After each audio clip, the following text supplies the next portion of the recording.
पंजशीर में मज़ाहमती फोर्सेस के सरबराह अहमद मसूद ने तालिबान से मुज़ाकरात के जरिए मामलात को हल करने पर जोर दिया है। अहमद मसूद का कहना है कि वो पंजशीर में तालिबान के साथ जारी लड़ाई खत्म करके मुज़ाकरात का दौर शुरू करने के मुतमन्नी है। फेसबुक पर जारी बयान में अहमद मसूद ने कहा कि कौमी मज़ाहमती महाज मौजूदा मसाइल का हल चाहती है। उन्होंने अफ़गान मजहबी रहनुमाओं की जंगबंदी की अपील की भी खैर मकदम किया है। कहा उन्हें खुशी है कि उलमा अमन और सलामती के लिए कोशिश कर रहे हैं। अहमद मसूद ने मजीद कहा कि अगर तालिबान पंजशीर और अंदाराब पर अपने हमले रोक दे तो मज़ाहमती फोर्सेस भी फौरी तौर पर जंग बंद कर देंगे। दूसरी तरफ तालिबान और NRF के बीच जारी लड़ाई के नतीजे में इतवार के रोज मज़ाहमती फौज के 2 अहम रहनुमा और कमांडर हलाक हुए हैं। NRF के तर्जुमान फहीम दश्ती भी तालिबान से लड़ाई में मारे गए हैं, जबकि तालिबान ने पंजशीर पर कब्जे का दावा किया है। ताहम मुसद्दक़ा ज़राए से इन दावों की तस्दीक नहीं हो सकी है। हमारे नुमाइंदे शैलेंद्र वांगू हमारे साथ जुड़ चुके हैं। शैलेंद्र, जिस तरह से तालिबान का और जो दीगर वहां पर रिबेल ग्रुप्स हैं उनके बीच जंग जिस तरह से छिड़ी हुई है, अब उसको लेकर के कई तरफ से बात हो रही है कि इनको मुज़ाकरात के जरिए हल होना चाहिए। वहीं जो मजहबी रहनुमा है वो भी ये चाहते हैं कि खाना जंगी जो है उसकी शुरुआत न हो और अफगानिस्तान में मजीद अब हालात खराब न हो। हाँ बिल्कुल, ये नेशनल रेजिस्टेंस फ्रंट की तरफ से ये स्टेटमेंट सामने आया था कल देर शाम, जहां पर टॉक्स का एक बार फिर से पेशकश की गई है, बातचीत के लिए पेशकश की गई और कहा गया कि अगर तालिबान की तरफ से इस तरह का जो अटैक हो रहा है पंजशीर पे अलग अलग इलाकों में, उसको अगर रोका जाता है तो रेजिस्टेंस फ्रंट के भी तरफ से रोका जाएगा इस तरह के जो रिटेलिएटरी वो कार्रवाई कर रहे हैं। लेकिन ऐसे में माना जा रहा है कि तालिबान की तरफ से इस पेशकश को ठुकरा दिया गया है और लगातार पंजशीर में कल बमबारी होती रही है। और अब दावा ये किया जा रहा है NRF की तरफ से कि पाकिस्तानी ड्रोन और स्मार्ट बॉम्ब्स के जरिए अटैक किया जा रहा है और इसमें NRF को काफी नुकसान भी हुआ है। कल NRF के कुछ कमांडर्स, करीब 3 कमांडर्स की कल इसमें अटैक में मौत हुई है। और ये भी खबरें हैं कि जो अमरुल्लाह सालेह हैं उनके घर पर भी अटैक हुआ है, बॉम्बिंग हुई है, हालांकि उसको घर पर नहीं थे। और वहीं फहीम दश्ती जो स्पोक्स पर्सन रहे हैं NRF के और अहमद मसूद के काफी करीबी रहे हैं, उनके पिता के भी काफी वो करीब रहे हैं, उनकी भी कल इसमें मौत हुई है। और ये बताया जा रहा है कि पाकिस्तानी ड्रोन ने उन पर स्मार्ट बॉम्ब के जरिए हमला किया जिसमें उनकी मौत हो गई है। और अब ये बताया जा रहा है NRF की तरफ से कि जो पाकिस्तानी ISI चीफ इस वक्त मौजूद हैं काबुल में और माना जा रहा है कि उनके देखरेख में ही इस तरह के ऑपरेशन चलाए जा रहे हैं और तालिबान की मदद पाकिस्तानी एयरफोर्स भी कर रही है। और एयरफोर्स पाकिस्तान की जो है वो इस इलाके में एक्टिव है और वो क्योंकि अभी तक उस इलाके में रेजिस्टेंस लगातार दिख रहा था पिछले कई दिनों से, लेकिन अब माना जा रहा है कि इस मौके पर NRF कमजोर दिखाई दे रही है। वहीं शैलेंद्र, अमेरिका ने भी इन हालात पर तशवीश का इजहार किया है और ये कहा है कि इस सिचुएशन अगर इसी तरह से बनी रही तो अफगानिस्तान में सिविल वॉर का खदशा हो सकता है और मजीद जो है हालात खराब हो सकते हैं। देखिए, अभी तक 15 अगस्त के बाद से अभी तक स्टेबिलिटी दिखाई नहीं दे रही है अफगानिस्तान में। हमने लगातार ये देखा कि पंजशीर से लगातार रेजिस्टेंस दिख रहा है और वहीं गवर्नमेंट फॉर्मेशन को लेके कोई क्लैरिटी नहीं है। इस बीच ये खबर ये भी है कि हक्कानी नेटवर्क और तालिबान के बीच में भी तालमेल नहीं है और इसीलिए पाकिस्तानी ISI चीफ इस वक्त काबुल में है और माना जा रहा है कि वो हक्कानी नेटवर्क और तालिबान के बीच में जो डिफरेंसेस है उनको दूर करने के लिए वो वहां पर पहुंचे हैं। और माना जा रहा है कि पाकिस्तान हक्कानी नेटवर्क को प्रोमिनेंट पोर्टफोलियो दिलवाना चाहता है वहां की नई सरकार में। हालांकि अब ये भी इस तरह की खबरें भी हैं कि झड़प भी हुई है तालिबान के बीच और हक्कानी नेटवर्क के बीच में, जिसमें गोलीबारी भी हुई है, इस तरह की खबरें भी आ रही हैं। हालांकि इसमें भी कंफर्मेशन नहीं है। और इसी बीच एक अपडेट ये भी है कि UN के ऑफिशियल्स ने मुल्ला बरादर से मुलाकात की है, जो कि तालिबान की तरफ से स्टेटमेंट जारी किया गया और कहा है कि मुल्ला बरादर से मुलाकात हुई है UN के ऑफिशियल्स की और UN की तरफ से एश्योर किया गया है कि वो जो असिस्टेंस देते आए हैं, मदद करते आए हैं अफगानिस्तान के लोगों के लिए, वो जारी रहे। बिल्कुल। और शैलेंद्र, वहीं ये बात भी सामने आई थी कि जो तालिबान को पहुंचती है इमदाद पाकिस्तान की जानिब से, वो हक्कानी ग्रुप को चली जाती है, यानी एक मेजर हिस्सा जो उसका है वो हक्कानी ग्रुप लेके जाता है, या दीगर जरियों से भी जो तालिबान को मदद पहुंचती आ रही है, फंड्स पहुंचते आ रहे हैं, उसका एक बड़ा हिस्सा जो है हक्कानी ग्रुप को ही जाता है। देखिए, ये बात हर कोई जानता है कि हक्कानी नेटवर्क और पाकिस्तान का बहुत पुराना रिश्ता रहा है और लगातार हक्कानी नेटवर्क का सपोर्ट करता आ रहा है पाकिस्तान। और इससे पहले हमने ये भी देखा कि 90 के दशकों में जब तालिबान का कब्जा अफगानिस्तान पर था, उस वक्त भी हक्कानी नेटवर्क एक्टिव था और हक्कानी नेटवर्क इंडियन इंटरेस्ट को भी वहां पर निशाना बनाता था।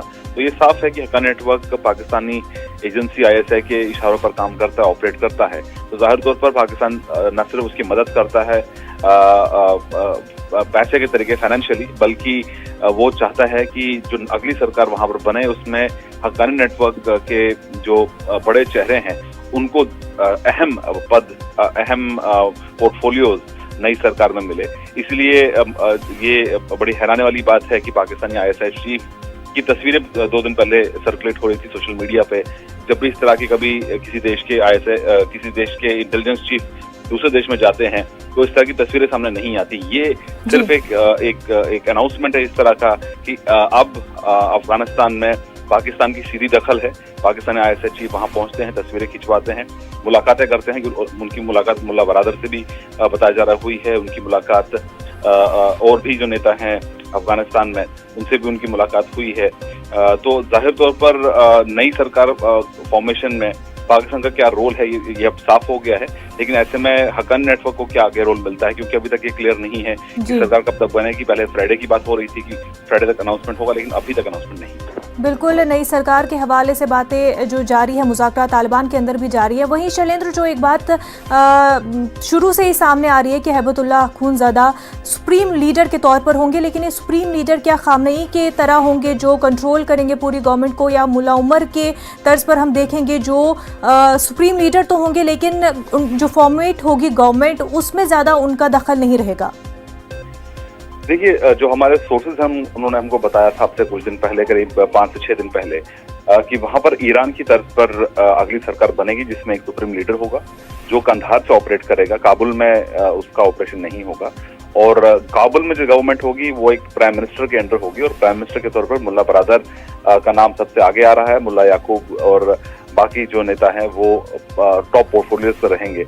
लेकिन ऐसे में जो कॉन्स्टिट्यूशन है, जो संविधान है अफगानिस्तान का, उसको भी बदलने की बात चल रही थी और ये माना जा रहा था कि 1962 का जो कॉन्स्टिट्यूशन है वो दोबारा लागू किया जा सकता है कुछ बदलाव के साथ में।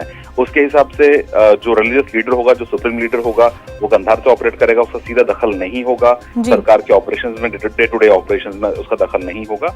और वहीं उसके अंडर एक सुप्रीम काउंसिल होगी जिसमें करीब 11 से 70 के आसपास मेंबर्स हो सकते हैं। और वहीं जो काबुल से ऑपरेट करेगी सरकार, वो एक ऐसी सरकार होगी जिसमें प्राइम मिनिस्टर होगा और सभी जो मिनिस्ट्रीज हैं उसके अंडर ऑपरेट करेंगे। लेकिन इसी बीच एक बड़ी खबर ये भी है कि ईरान जो सबसे करीबी मुल्क है इस वक्त अफगानिस्तान में और वहां पर लगातार नजर बनाए हुए है, ईरान की तरफ से कल स्टेटमेंट सामने आ रहा है कि वहां पर इलेक्शंस होने चाहिए, वहां पर चुनाव होने चाहिए और इलेक्टेड गवर्नमेंट अफगानिस्तान में बनाई जानी चाहिए। बिल्कुल। शैलेंद्र वांगू, बेहद शुक्रिया आपका तमाम तफसीलात के लिए। कोरोना वबा के दौरान बाहमी इमदाद और इन्हिसार का जज्बा मुस्तहकम हुआ है। मुल्क इस वबा से मुत्तहिद होकर मुकाबला कर रहा है। टीकाकारी के ऐलान के बाद हम बेहतर ताउन करें जिससे हम कोरोना को मात देने की जानिब कदम बढ़ा सके। नेटवर्क 18 इस मुहिम में हर कदम पर आपके साथ रहेगा। जब तक सभी महफूज नहीं होते तब तक कोई भी महफूज नहीं होगा। इसी सोच की बुनियाद पर हमारी मुहिम संजीवनी का मकसद ये यकीनी बनाना कि वैक्सीन पाना सभी हिंदुस्तानियों का हक है।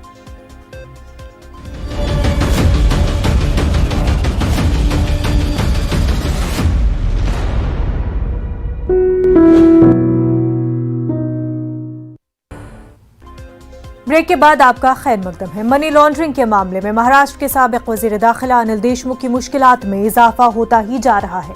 डायरेक्टोरेट ने अनिल देशमुख के खिलाफ आउटलुक नोटिस जारी किया है। इससे कबल कम अज कम 5 मरतबा अनिल देशमुख ईडी के समन पर तफ्तीश के लिए हाजिर नहीं हुए थे। अनिल देशमुख पर रेस्टोरेंट और बार से हर माह 100 करोड़ रुपए वसूली करने का इल्जाम है। उनके अहलखाना की भी मनी लॉन्ड्रिंग मामले में तफ्तीश की जा रही है। हालांकि ईडी जांच के खिलाफ अनिल देशमुख सुप्रीम कोर्ट भी गए, ताहम उन्हें कोर्ट से भी राहत नहीं मिली थी।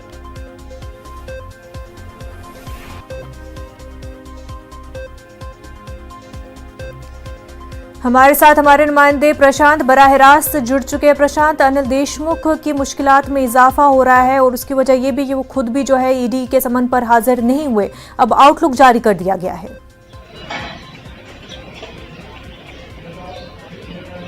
जी बिल्कुल, देखिए अनिल देशमुख की बात की जाए तो उनकी दिक्कतें बढ़ती नजर आ रही है। उसके पीछे 3 मुख्य वजह है, देखिए उसमें ध्यान देना होगा। सबसे पहले मुख्य वजह यह है कि ईडी ने अब तक अप्रैल से लेकर अब तक जो है 5 बार अनिल देशमुख को समन जारी किया था उनका बयान दर्ज कराने के लिए, लेकिन अनिल देशमुख कभी भी ईडी के सामने हाजिर नहीं हुए। ये सबसे बड़ी वजह बताई जा रही है। दूसरी सबसे अहम बात मैं आपको बताऊं कि अनिल देशमुख ने हमेशा ईडी के समन का जवाब ये देते हुए कहा था कि सुप्रीम कोर्ट में उन्होंने याचिका फाइल की है जहां पर सुनवाई होनी बाकी है। जैसे सुनवाई खत्म होगी उसके बाद अनिल देशमुख ईडी दफ्तर में अधिकारियों के सामने हाजिर होंगे, अपना बयान दर्ज कराएंगे। हालांकि सुप्रीम कोर्ट ने उन्हें कोई भी इंटरिम प्रोटेक्शन देने से मना कर दिया था, उसके बावजूद भी जो है अनिल देशमुख अब तक ईडी दफ्तर में जो है हाजिर नहीं हुए अपना बयान दर्ज कराने के लिए। ये दूसरी महत्वपूर्ण बात हो गई।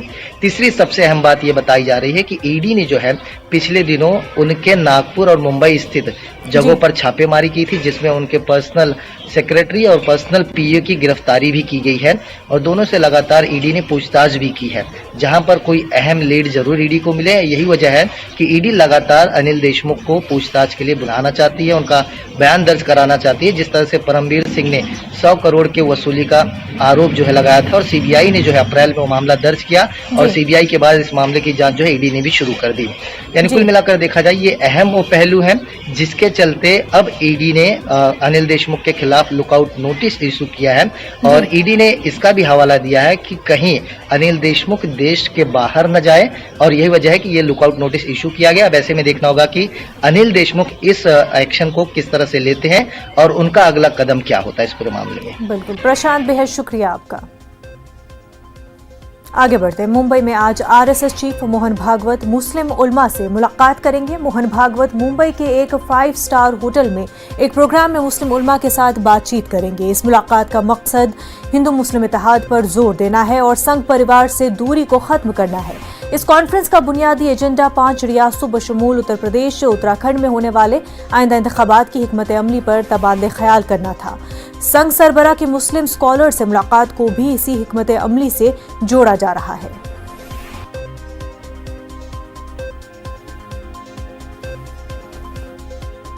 वहीं उत्तर प्रदेश के साबिक गवर्नर अजीज कुरैशी के खिलाफ योगी सरकार पर मुतनाज़ा बयान देने पर एफआईआर दर्ज की गई है।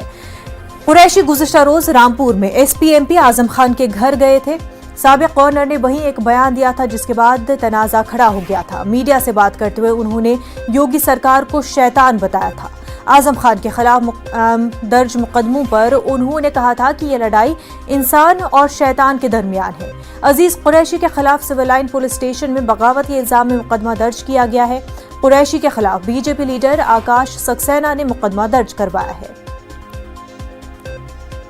विशाल हमारे साथ रामपुर से जुड़ चुके हैं। विशाल, ये बताएं कि पूरा मामला क्या है।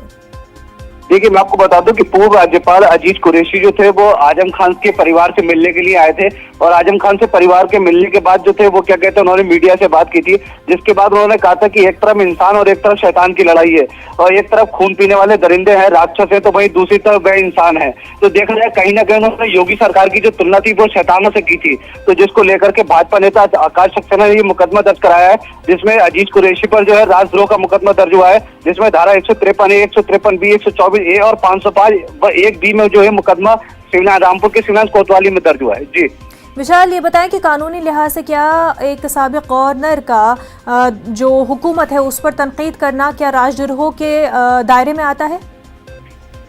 जिस हिसाब से उसमें दफात लगाई गई है। जी बिल्कुल, क्योंकि एक ही संवैधानिक पद पे क्या कहते हैं रह चुके हैं, संवैधानिक पद पे हैं, तो कहीं ना कहीं देखा जाए जिस तरह से इन्होंने ये बयान दिया है तो कहने की एक तरह से राजद्रोह को इसको देखता हुआ उनकी तरफ है। लेकिन अब क्योंकि मामला पूरा पुलिस की जांच का भी है तो देखने की वाली बात ये होगी पुलिस की जांच में क्या तथ्य आते हैं। जी विशाल, बेहद शुक्रिया आपका। आगे बढ़ते, मध्य प्रदेश में 10वीं और 12वीं बोर्ड तलबा के लिए आज से खसूसी इम्तहान का इनकाद शुरू हो गया है। महकमे स्कूल तालीम के जानिब से रियासत के सभी अजला में खसूसी इम्तहान के लिए मराकिज बनाए गए हैं। खसूसी इम्तहान का इनकाद उन तलबा के लिए किया गया है जो अपने इम्तहान के नताइज से गैर मुतमईन है। 10वीं बोर्ड के खसूसी इम्तहान में 9000 तलबा जबकि 12वीं बोर्ड के खसूसी इम्तहान में 5500 तलबा शिरकत कर रहे हैं। 10वीं बोर्ड खसूसी इम्तहान का इनकाद 15 सितंबर तक जारी रहेगा जबकि 12वीं बोर्ड का खसूसी इम्तहान 31 सितंबर तक जारी रहेगा। रियासत के सभी मराकज़ पर कोविड गाइडलाइन के तहत इनकाद किया गया है। भोपाल से हमारे नुमाइंदे मेहताब आलम हमारे साथ जुड़ चुके हैं। मेहताब, खसूसी इम्तहानात की शुरुआत जो है आज से शुरू हो रही है मध्य प्रदेश में।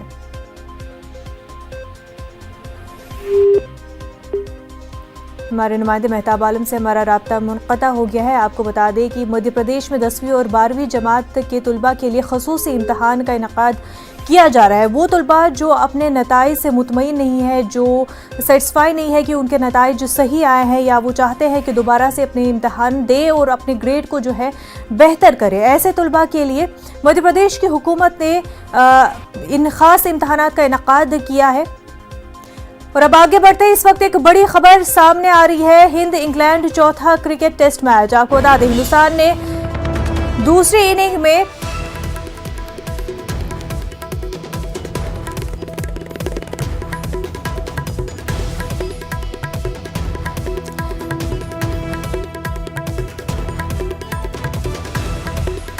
हिंद इंग्लैंड चौथे क्रिकेट मैच के हवाले से आपको ये अहम खबर बता रहे हैं। दूसरी इनिंग में रोहित शर्मा ने सबसे ज्यादा रन बनाए हैं। चेतेश्वर पुजारा ने 60, शार्दुल ठाकुर ने 60 रन बनाए हैं।